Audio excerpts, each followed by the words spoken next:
What's up, everyone? It's your boy GPEL Casanova coming at you with another video. I know I've been gone for a while. I've been out on medical leave, and I just wanted to say that in watching WrestleMania, overall the show was meh.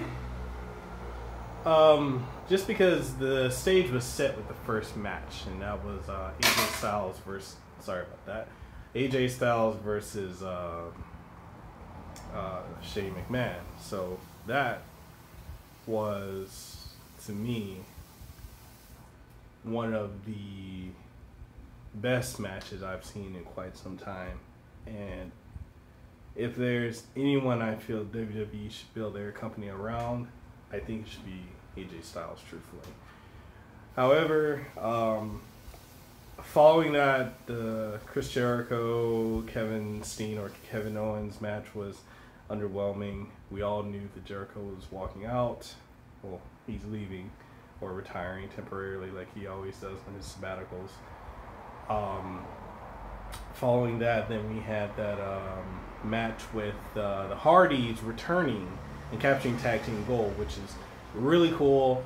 I kind of expected them to show up just because they dropped the belts to the Young Bucks at ROH the night prior, so it was kind of a sign that they were gonna come out. But they didn't come out with the broken mat gimmick. I mean, he had the look, but he didn't come out. He did do the delete, and they kind of panned away every time when he did it because of the legal thing that's going on right now about that. So, but it was great seeing them. That was a great tag team match. I was very happy to see that.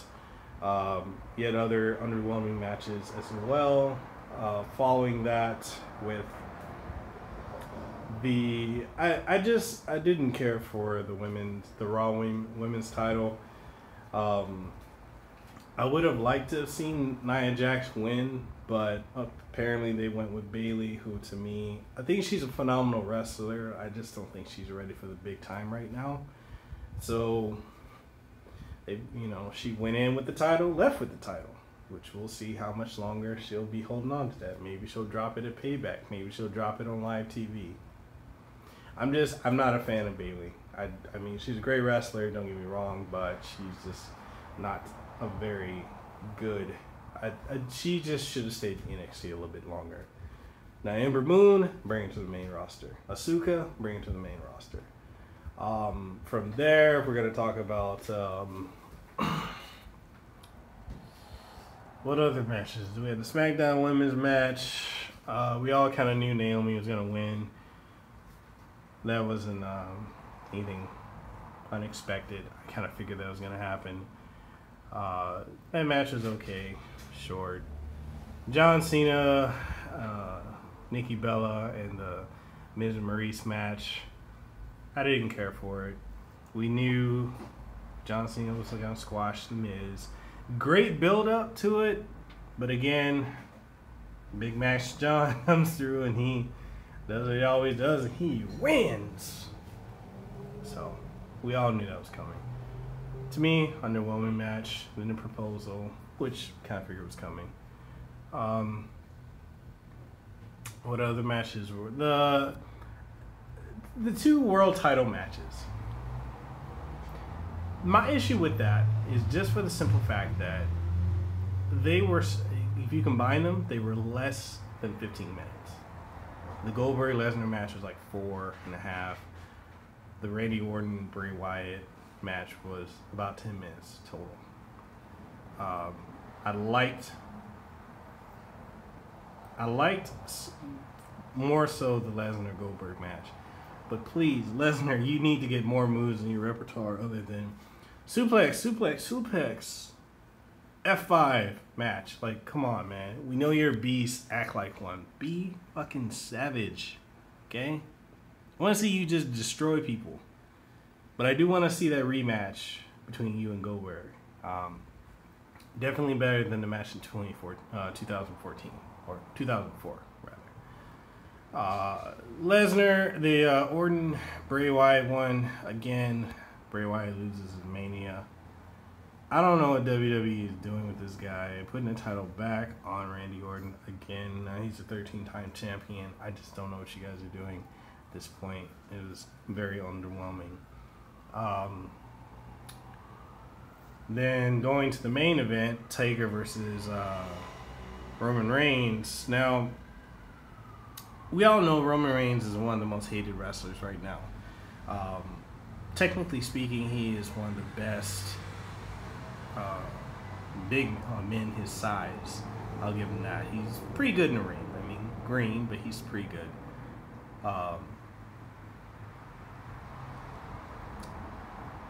I just don't feel that retiring, if that is what's happening, retiring Taker being done by Roman was the right idea, because we've seen better build-ups to a feud with Undertaker, with CM Punk, Batista, Randy Orton.